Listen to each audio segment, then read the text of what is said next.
It used to be, if you wanted to grab some food on the beach, you could either send someone to go and pick it up, or you could go to a restaurant. And I'm in Kuta, down at 66, and there's a whole row of restaurants up on one side of the road, and on the other side you've got a beach. But since they put the new walkway in, you can find food absolutely everywhere.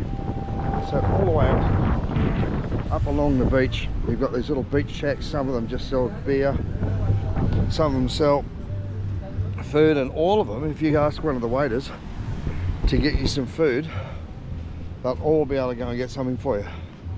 Very cheap, usually really nice. But what do you get? Like, where do you start? And that's today. I'm going to have a little look at street food, because some of the food here, very much street food. I'm just looking here. We've got chicken burgers, spring rolls, mixed platter, toast bread, milkshakes, coffee, dumplings, dim sum, kebabs, all sorts of Western standard food. Oh boy. But what if you wanted to try? Hi. Hello, boss. What if you wanted to try some Bali food? Now, usually if it says warung, it's usually a local cafe. But here we go, warung made.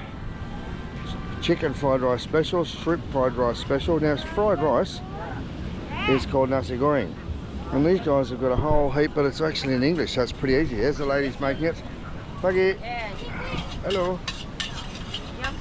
And they're doing some little Bali specials at the side of the beach. What I love to do, and a lot of people say, oh, I don't know if I do that, is I love to go to some of the little street side vendors. And they're on little motorbikes, or they've got little push carts that they push up and down the road. I tell you what, the food there is almost always amazing. So I'm going to take you to one of our favourite little street side vendors. You often see him, you often find him directly across from the Blue Ocean restaurant here in 66. Puck John, Mr. John. And he's got a little motorbike.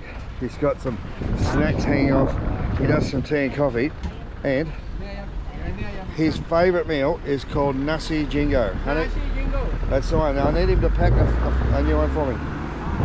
Nasi Jinggo is something that we've been feeding or giving out meals to the locals. And it's a bit of a power pack of noodles and rice and chicken and vegetables and stuff. And it can pack quite a punch too. So depends if you ask it for pedas, which is hot and spicy, or enggak pedas. Listen to this. So here we go. We've got a bit of rice.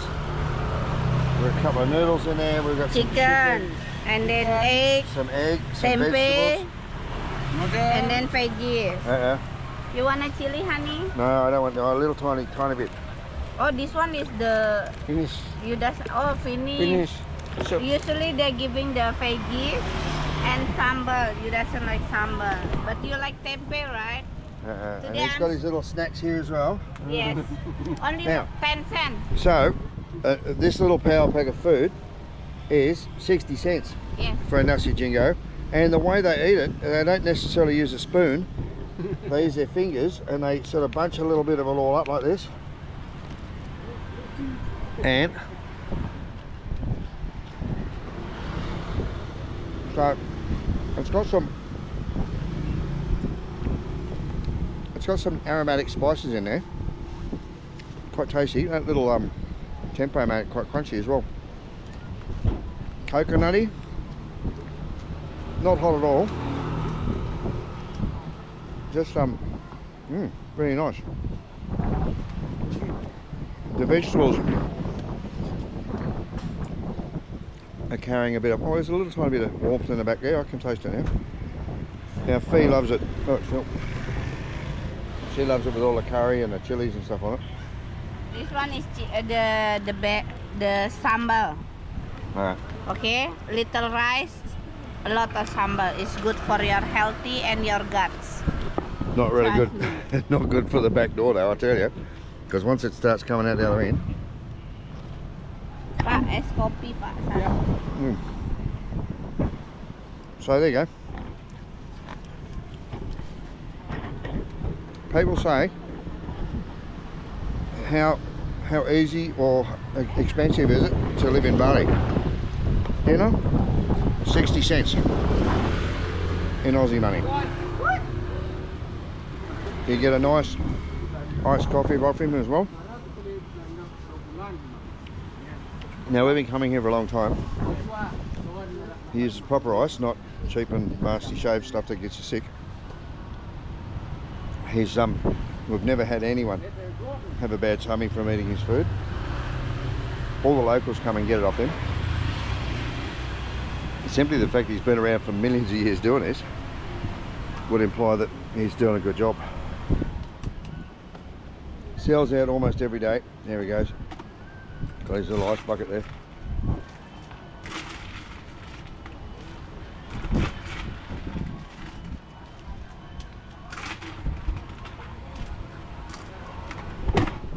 Just a nice little spicy taste at the back of my throat. She's just down there. But it's not hot at all, because I'm a wuss when it comes to hot. Not only that, I'm a wuss when it comes back out again. So, let's sit down here. Fee's having her spicy version of the same thing. She's loving it. And she's got her ice Simple coffee. life. All the, who is the name? Beach boy eating like this. Yeah. It's economic and also having the protein. Yeah. So it's got a bit of everything. Got a bit of vegetable, got some protein in there, got some nice semi-spicy chook, little bits of shredded chicken. Well, that's nice. There you can taste where that's where the spices are. And oh yeah, it was a bit spicy. You got all these bars across the way here. So if you want, you can grab your plate, food, go sit down there, have a beer, and watch the waves come in. In fact, I think I might go and have a beer, honey. That's it. I talked myself into it. I do that regularly. It's 12 o'clock. We're all good. So we're just going to walk straight across here, find a nice umbrella. Oh. These beach walks. Now this one goes all the way up to Bali, nearly to Canggu now, and you can see it's already starting. There's trees everywhere. They've got a real cafe culture thing happening now. It's really changed the old-fashioned look of Kuta. Personally, I think definitely for the better, because now it's a lot nicer. You've still got the beaches, you've still got the chairs, and the umbrellas. Yeah. You've got good service, and you got a lot more availability and variety of food as well. That's not walking up and down the beach trying to sell you something on a paddle pop stick. It's actually really good quality food. So that is my attempt today at showing you some street food. Nasi Jinggo, like Jingo all the way. It's got a bit of everything in it. It's usually less than $1, and it's not bloody bad at all. On a 0 to 100 scale of hot. Hey boss, thank you. There we go. On a, yeah, I'll say a 0 to 10 scale of hot, I'd give it a 3 maybe. A little bit of spice, but a little tiny bit of warmth. Look the difference. What? $3.5, 50 cents. She spends 50 cents on iced coffee. I spent $3 on Try it. iced coffee. It's nice iced coffee. Yeah, it's good. But when you're saving this much money, you can afford to spend a little bit extra on your beer, hey?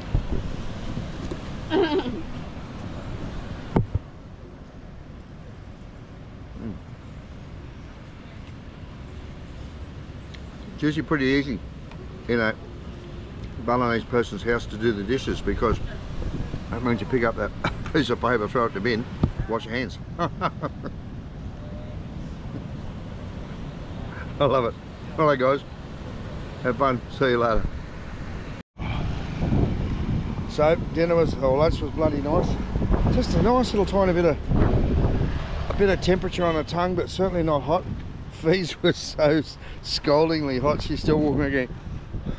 But I washed it down with a beer, so the sum total was $1.20 for the 2 nasis and $3.50 for the beers. We've got out for under $5 for lunch and a beer. It's not bad at all. I'm having a good day today. So I'm going to do a few of these because there's a lot of different types of street food. You hear them walking down the road, ting ting tinging away with the buxo carts and stuff. So I'm going to stop at a few of them and give you a look at the different types of cuisines. So stay tuned. Here's another one, another cart. Oh, he's doing the dishes there. He's washing his hands, and he's got all his teas and snacks and stuff. I see him everywhere. And for my money, how are you going to beat that? For 60 cents for a plate of rice with some chicken and stuff. The chicken was a bit spicy, but it was alright. That was nice. Alright, see you guys.